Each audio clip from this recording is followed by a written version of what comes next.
الرحمن الرحیم الحمد للہ الذی جعلنا من المتمسکین بولایت علی الحمد للہ الذی لم یلد ولم یولد ولم یکن له کفوا احد ونحمده علی ما قضا وعلی ما ابلا وابتلى الباطن لكل خفیۃ والحاضر لكل سریرۃ ونشهد ان لا الہ الا هو ثم الصلاة والسلام على اشرف الانبیاء والمرسلین خاتم النبیین رحمت للعالمین شفیع المذنبین سیدنا و مولانا ابی القاسم محمد اللہم صلی علی محمد و آل محمد وعلى اہل بیتہ الطیبین الطاہرین المعصومین المظلومین واللعنۃ الدائمۃ علی اعدائہم اجمعین من الآن الی قیام یوم الدین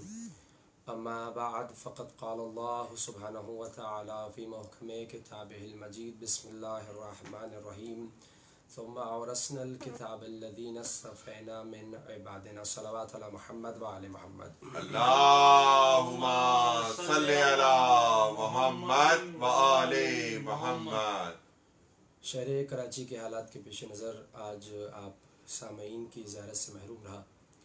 بہرحال ایک بہت بڑا شرف ذکر امام حسین علیہ الصلوۃ والسلام کا حاصل ہو رہا ہے۔ جہاں یہ ذکر کرنا عبادت، وہیں اس ذکر کو سننا بھی عبادت ہے، اور یہ شرف یقیناً آپ تمام سامعین کے لیے بھی ہے۔ اور ہم اس ذکر کے توسط سے دعا کرتے ہیں پروردگار اس شہر کے حالات پہ رحم فرما، اور جتنے عزادار ہیں اور عزاداری جہاں جہاں ہو رہی ہے ان تمام عزاداری اور عزاداروں کی مشکلوں کو آسان فرما۔ آمین۔ سورہ فاتر کی 32ویں آیت کے ذیل میں مسلسل ہمارا سلسلہ گفتگو جاری تھا، اور آج یہ اس سلسلے کی 7ویں نشست ہونی تھی جو بہرحال آج اس انداز سے ہو رہی ہے، لیکن حالات کچھ بھی ہوں یہ ذکر کسی نہ کسی طریقے سے جاری رہتا ہے۔ اور آج لائیو ہم کچھ عرائض و مطالب پیش کریں گے مختصراً جس حد تک ممکن ہوگا اس وقت میں رہتے ہوئے۔ سورہ فاتر کی وہ آیت جس کا ترجمہ آپ تمام سامعین کے اذہان میں بخوبی موجود ہے۔ آواز پروردگار آ رہی ہے، ہم نے کتاب کا وارث ان بندوں کو بنایا کہ جو ہمارے مصطفیٰ بندے ہیں، جنہیں ہم نے چنا، جنہیں ہم نے اپنے بندوں میں منتخب کیا۔ عزیزان محترم، وارث کا ہونا فطرت انسانی کی پکار ہے۔ انسان کی فطرت چاہتی ہے کہ قرآن کا وارث ہو۔ رسول خدا فرماتے ہیں کل مولود یولد علی فطرت الاسلام، ہر بچہ فطرت اسلام پہ پیدا ہوتا ہے، اور وہی فطرت اسلام اس بات کی متقاضی ہے کہ جہاں کتاب ہے وہاں وارث کتاب بھی موجود ہو۔ اس کی دلیل یہ ہے کہ آپ دیکھیے جب ایک بچہ پڑھنے لکھنے کے قابل ہوتا ہے تو ماں باپ اس کی پڑھائی کے حوالے سے فکر مند ہوتے ہیں، اور پھر اس بچے کو کسی مدرسے، کسی اسکول میں، کسی تعلیمی ادارے میں داخل کرایا جاتا ہے، اور جب وہ بچہ اس تعلیمی ادارے میں داخل ہوتا ہے تو اسے ایک قاعدہ دیا جاتا ہے۔ سب سے پہلے اسے قاعدہ دیا جاتا ہے جس میں حروف لکھے ہوتے ہیں، جس میں الفابیٹس موجود ہوتے ہیں، اور یقیناً آپ نے دیکھا ہوگا کہ جہاں حروف موجود ہوتے ہیں وہیں 7 تصویریں بھی بنی ہوتی ہیں۔ اب میں یہ سمجھا رہا ہوں کہ قرآن کے ساتھ وارث کا ہونا فطرت انسانی کی پکار ہے۔ مثلا ایک قاعدہ دیا جاتا ہے، اس پہ الفابیٹس ہوتے ہیں ABCD یا مثلا الف ب۔ آپ نے دیکھا ہوگا کہ اگر الف ہے تو الف سے انار ہے تو انار کی تصویر بھی ہوگی، بے سے بکری تو بکری کی تصویر بھی ہوگی، تے سے تتلی تو ایک تتلی کی تصویر بھی ہوگی، پے سے پتنگ تو ایک پتنگ کی تصویر بھی بنی ہوگی۔ میں سوال کروں کہ بھائی جب سمجھانے حروف ہیں تو یہ تصویروں کی کیا ضرورت ہے؟ بھائی نہیں آواز آئے کہ یہ فطرت انسانی کا تقاضا ہے کہ اسے بنا تصویر کے حرف سمجھ نہیں آتے۔ عزیزو، یہی وجہ ہے کہ اللہ نے حروف کی صورت میں قرآن کو نازل کیا اور آل محمد کو اس کی تصویر بنا دی۔ سبحان اللہ۔ یہ وہ تقاضا ہے جو فطرت انسانی کر رہی ہے، اور ہر زمانے میں ایک وارث قرآن رہا، امام حسن عسکری علیہ الصلوۃ والسلام۔ اللہم صلی علی محمد و آل امام کے دور کا واقعہ ہے، ایک شخص تھا جس کا نام تھا اسحاق قندی. اس نے قرآن کے کچھ معنی تراشے اور اس نے ایک کتاب لکھی التناقض فی القرآن، کہ قرآن میں کس قدر تناقض ہے. سورہ آل عمران کی آیت نمبر 7 ہے، اللہ کہتا ہے هو الذی انزل علیک الکتاب منہ آیات محکمات ہن ام الکتاب. اللہ نے قرآن کو نازل کیا اور اس قرآن میں کچھ آیتیں وہ ہیں جو محکم ہیں، جو واضح ہیں، وَأُخَرْ متشابہات، اور کچھ آیتیں وہ ہیں جو متشابہ ہیں یعنی غیر واضح ہیں. پھر اللہ کہتا ہے فَأَمَّا الَّذِينَ فِي قُلُوبِهِمْ زَيْغٌ، اور وہ لوگ کہ جن کے دل میں کجی ہے، جن کے دل میں کھوٹ ہے، وہ کرتے یہ ہیں کہ وہ غیر واضح آیات کی اتباع کرتے ہیں اور اپنی مرضی سے ان کی تعویل کر کے لوگوں کو گمراہ کرتے ہیں، معاشرے میں فتنے کو برپا کرتے ہیں. پھر قرآن کہتا ہے وَمَا يَعْلَمُ تَعْوِيلَهُ إِلَّا اللَّهُ وَرَاسِخُونَ فِي الْعِلْمِ، جبکہ قرآن کی تعویل کا حق کسی کو نہیں، اگر کسی کو حاصل ہے تو وہ اللہ کو حاصل ہے یا ان شخصیات کو کہ جو راسخون فی العلم ہے. تو اب قرآن کی تعویل وہی کر سکتا ہے جو راسخون فی العلم ہے، جو علم میں ڈوبا ہوا ہے. امام حسن عسکری کے دور میں یہ شخص، اس نے اپنی مرضی سے متشابہ آیات کا ترجمہ کیا، اپنی مرضی سے معنی تراشے اور کہا دیکھو قرآن میں کس قدر تناقض ہے. وہ قرآن جو کہتا ہے اگر یہ غیر اللہ کی طرف سے ہوتا تو اس میں اختلاف کثیر پایا جاتا. کہا دیکھو میں نے اختلاف نکال دیا کہ قرآن کہیں کچھ کہتا ہے تو کہیں کچھ کہتا ہے، کہیں کوئی بات تو کہیں کوئی بات. اور یہ ہوا کیوں؟ چونکہ اس نے معنی اپنی مرضی سے نکالے، جبکہ قرآن نے کہا معنی وہ بتائے گا جو راسخون فی العلم ہے یا پھر اللہ بتائے گا. تو اس دور میں حکمران پریشان، لوگ گمراہ ہو رہے تھے. یہ کہہ رہے دیکھو کس قدر تناقض ہے. یعنی قرآن کا دعویٰ ہے کہ اگر یہ غیر اللہ کی طرف سے ہوتا اختلافاً کثیرہ، اس کے اندر کثیر اختلاف ہوتا. کہ دیکھو میں نے اس میں کثیر اختلاف نکال لیا، اب مانو کہ یہ غیر اللہ کی طرف سے ہے معاذ اللہ. لوگ گمراہ ہو رہے تھے اور جو علماء تھے وہ خاموش، ان کے پاس جواب ہی نہیں. کیوں؟ کیونکہ قرآن کے متعلق جواب قاری قرآن کے پاس نہیں بلکہ وارث قرآن کے پاس. میں مسلسل آپ کے سامنے مطالب عرض کر رہا ہوں اور آج اس انداز سے آپ اس گفتگو کو سماعت فرما رہے ہیں کہ وارث قرآن ہی اس نوعیت کے سوالوں کے جواب یا اس نوعیت کے مسائل کو حل کر سکتا ہے. کہ دیکھو مسئلہ آ گیا کہ کتنا ٹکراؤ ہے.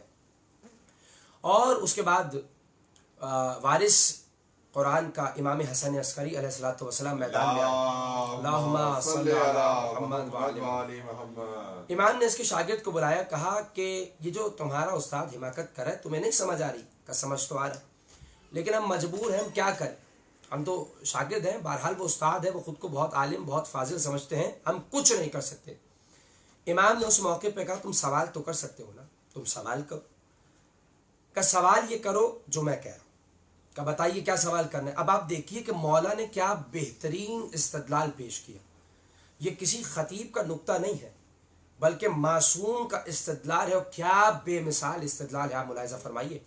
امام نے کہا تم سوال تو کر سکتے ہو، تم سوال کرو، تم پوچھو کہ بھائی یہ جو آپ نے معنی تراشے ہیں، یہ جو معنی نکالے ہیں، یہ معنی آپ نے اپنی مرضی سے تراشے ہیں.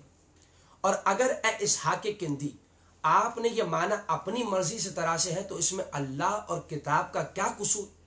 اور فرما رہے یہ امام کا استدلال ہے.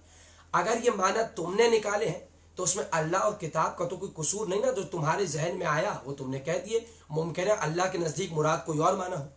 کہ اگر یہ معنی تمہیں خود اللہ نے بتائے ہیں اور پھر اختلاف تم نے نکالا ہے تو یہ بتاؤ کہ تمہاری اللہ سے ملاقات کا ہوئی ہے. اب دیکھیے کہ کتنا بہترین استدلال ہے جو اس وقت معصوم نے قائم کیا. میں نے کہا کہ کسی خطیب کا جملہ نہیں بلکہ معصوم کا استدلال. میں پھر سے کہہ رہا ہوں اگر یہ معنی تم نے خود بنائے تو پھر اللہ کی غلطی نہیں، قرآن کی کوئی خطا نہیں. اگر تناقض ہے کیونکہ تمہارے ذہن کی ایجاد ہے، اللہ کوئی اور مراد چاہتا تھا، اور اگر اللہ کی ہے پھر تناقض ہے تو ٹھیک ہے. اتنا بتاؤ کہ اللہ کی ملاقات تم سے کب ہوئی ہے. جب یہ شاگرد پہنچا اسحاق قندی کے پاس اور کہا کہ بھائی یہ سوال ہے کہ یہ اگر خود ایجاد کیے تو اس میں کتاب اور اللہ کا کوئی خطا نہیں ہے، کوئی غلطی نہیں، یہ تو آپ کے ذہن کی ایجاد ہے نا، تو آپ کیسے اس سب کو تھوپ سکتے ہیں اللہ اور اس کی کتاب کے اوپر؟ ممکن ہے اللہ کا معنی اور مراد کچھ اور ہو، جو آپ مراد لے رہے ہیں اس کے برعکس ہو، اس سے مختلف ہو. بہرحال دوسری بات کہ اگر اللہ نے خود بتایا تو بتاؤ ملاقات کا ہو. جب شاگرد نے اپنے استاد اسحاق قندی سے یہ سوال کیا تو روایت کہتی ہے ایک مرتبہ اسحاق دنگ رہ گیا. اور اس نے آگے سے پوچھا پہلے تو یہ بتاؤ یہ سوال تمہیں بتایا کس نے؟ سبحان اللہ. اس نے کہا آ گیا میرے ذہن میں، سوچتے سوچتے آ گیا. جانتے ہیں اسحاق قندی نے کیا کہا؟ کہا جب یہ سوال یہ بات تمہارے استاد یعنی میرے ذہن میں نہیں آئی تو تمہارے ذہن میں کیسے آ سکتی ہے؟ کیسے آ سکتی ہے؟ آپ سوچیے. کہا جب میرے ذہن میں نہیں آئی، استاد کے ذہن میں نہیں آئی، تو شاگرد کے ذہن میں کیسے آ سکتی ہے؟ کہا بتاؤ یہ سوال کس نے قائم کیا؟ اب شاگرد کہتا ہے مجھے امام حسن عسکری نے کہا کہ سوال پوچھو. جانتے ہیں جب امام حسن عسکری کا نام سنا نا، تاریخ گواہ اس نے اوراق کو پھاڑ کے جلا دیا. جو کتاب لکھی تھی کہ قرآن میں تناقض کتنا ہے، کتاب فنا ہو گئی. کتاب کی عصمت حقانیت کو امام نے بچا لیا. اور تاریخ لکھتی ہے اس نے جب اوراق جلائے ہیں تو یہ جملہ کہا ہے بہتر قرآن کو وارث قرآن سے بہتر کوئی نہیں جانتا. سبحان اللہ سبحان اللہ. امام وارث ہے اور وہ بہتر جانتے ہیں.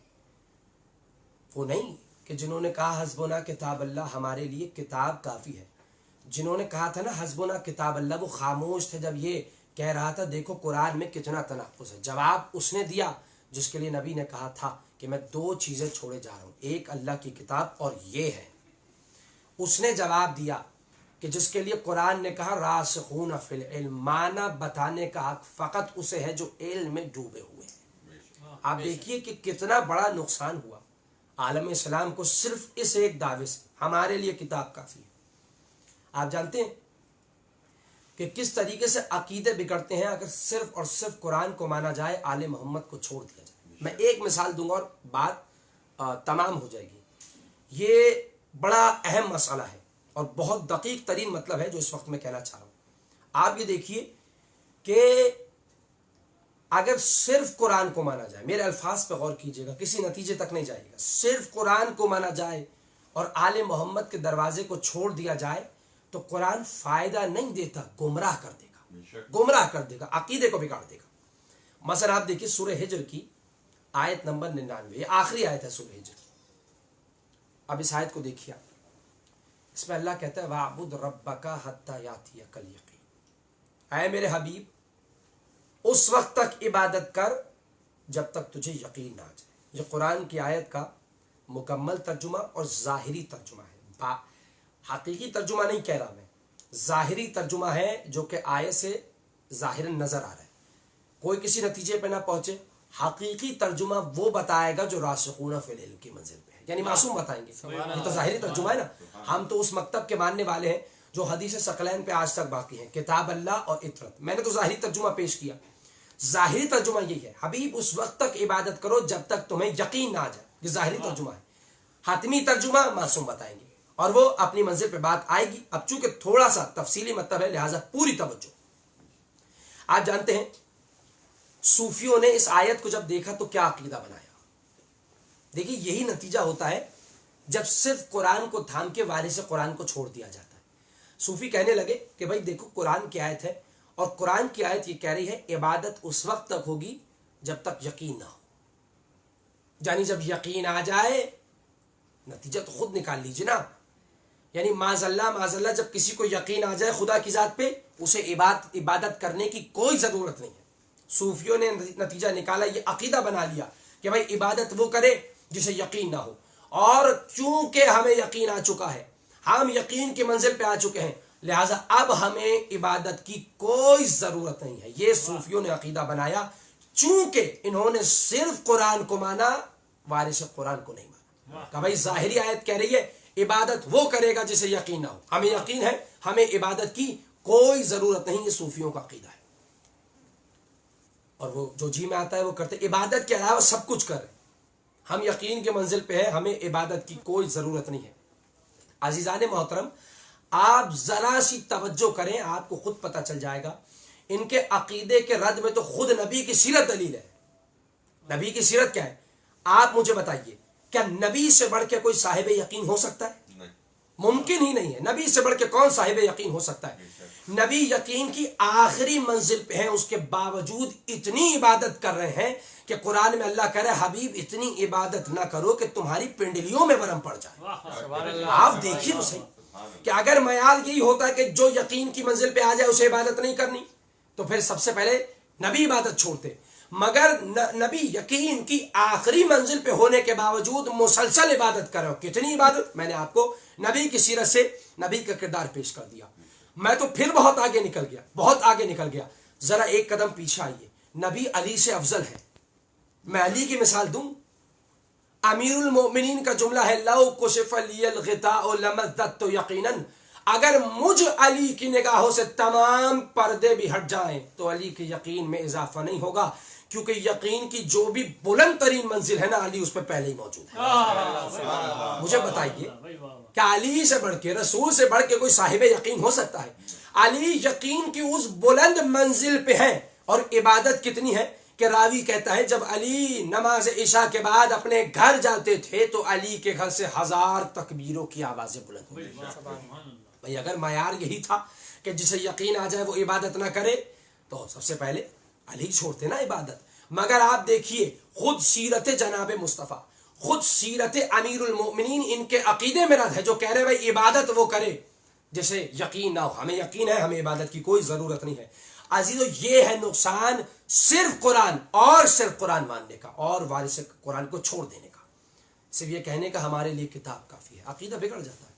آپ جانتے ہیں کہ اب اس آیت کا معنی معصوم نے کیا بتایا، اور آپ دیکھیں گے کہ جو معنی معصوم نے بتایا وہ سیرت رسول اور سیرت امیر المؤمنین کے منافی نہیں ہوگا بلکہ ان کے ہم آہنگ ہوگا. امام صادق کی خدمت میں ایک شخص آیا، کہنے لگا مولا یہ بتائیے قرآن میں اللہ کہہ رہا ہے اس وقت تک عبادت کرو میرے حبیب جب تک تمہیں یقین نہ آ جائے. یہاں یقین سے مراد کیا ہے؟ میں نے کہا تھا نا حتمی ترجمہ امام کریں گے، نہ میں کر سکتا ہوں نہ کوئی اور کر سکتا ہے. جانتے ہیں امام نے کیا جواب دیا؟ اب دیکھیں امام کا جواب اور پھر آپ دیکھیے کہ کس طریقے سے یہ بات سیرت ائمہ سیرت رسول کے ساتھ ہم آہنگ ہو جائے گی. امام نے فرمایا، وہ بتا رہے جو راسخون فی العلم ہے، وہ بتا رہے کہ جسے اللہ نے قرآن کا معنی بیان کرنے کی اتھارٹی دی ہے. امام نے کہا یہاں یقین سے مراد موت ہے. اللہ اکبر. ترجمہ کیجئے، اے میرے حبیب اس وقت تک عبادت کرو جب تک تمہیں موت نہ آ جائے. یہ ہے اصل ترجمہ جو معصوم نے بتایا، راسخون فی العلم نے بتایا. اب آپ دیکھیے جو عقیدہ معصوم اور قرآن کو ملا کے بنایا جائے گا وہ ایسا ہوگا جو برحق ہے، جو حقانیت پہ مبنی ہے. لہٰذا اب رسول نے وہی سیرت اپنائی جو اس آیت کے مطابق ہے، مرتے دم تک اللہ کی عبادت کی. امیر المومنین جو آخری دم تک اللہ کی عبادت کر رہے ہیں. لہٰذا عقیدہ وہی ہے جو قرآن اور وارث قرآن کی رہنمائی میں بنایا جائے. اچھا پھر یہ سوال کہ یہاں موت کو یقین سے تعبیر کیوں کیا، اس کا جواب بھی علماء نے دیا کہ بھائی یقین کیوں کہا. عزیزو یقین اس لیے کہا کیونکہ بہت سی چیزیں ایسی ہیں جو ہماری زندگی میں صرف سنی سنائی ہوتی ہے، موت کے بعد منزل یقین پہ آ جاتے ہیں. بے شک خود مولا متقیان علی ابن ابی طالب علیہ الصلوۃ والسلام کا جملہ ہے، اللہم صلی علی محمد وآل محمد. امام قبرستان میں کھڑے تھے، کچھ اصحاب موجود تھے، جملہ کہا اگر تمہیں ان افراد کی نگاہیں مل جائیں جو قبروں میں ہیں تم یقین کی منزل پہ آ جاؤ. بے شک جانتے ہیں کیوں؟ سننے سے کبھی کسی کو یقین نہیں آتا. ایمان آئے گا، میں انکار نہیں کر رہا، ہم سب کو ایمان ہے، ہم نے بہت سی باتیں سنی ہیں مرنے کے بعد یہ ہوتا ہے یہ ہوتا ہے یہ ہوتا ہے، ایمان ہے. لیکن یقین ہمیشہ دیکھ کے حاصل ہوتا ہے. بے شک اگر اب بھی کسی کو بات سمجھ نہیں آئی تو میں قرآن کی آیت پیش کر دوں. یقین ہمیشہ آنکھوں سے دیکھ کے حاصل ہوگا. جناب ابراہیم کہہ رہے تھے نا رب ارنی کیف تحیی الموت، مالک مجھے دکھا، میں دیکھنا چاہتا ہوں، آنکھوں سے دیکھنا چاہتا ہوں کہ تم مردوں کو کیسے زندہ کرتا ہے. اللہ نے آگے سے کہا اولم تؤمن، کیا ایمان نہیں ہے؟ کہا بلا ایمان ہے، ایمان اور ہے یقین اور ہے. کیا کہنے کہا ایمان ہے لیطمئن قلبی، مگر یقین کی منزل پہ آنا چاہتا ہوں، اطمینان کی منزل دیکھ کے، نگاہوں سے دیکھ کے. تو عزیزو موت کو یقین اس لیے کہا گیا کہ ہم موت کے بعد وہ سب دیکھ لیتے ہیں جو ہم نے سنا، بے شک لہٰذا اسے یقین کہا گیا. اور یقین کتنا اہم ہے، رسول نے فرمایا من ایقن قد افلح، جسے یقین آ گیا وہ فلاح پا گیا. بے شک یقین کتنا اہم ہے. یقین کسے کہا جاتا ہے؟ آپ دیکھیے روایت کہتی ہے کہ جناب امیر المؤمنین کی خدمت میں مقداد آئے، گھر میں فاقے پڑ رہے تھے. کہا امیر المؤمنین گھر میں فاقے ہیں، کچھ عطا کیجیے.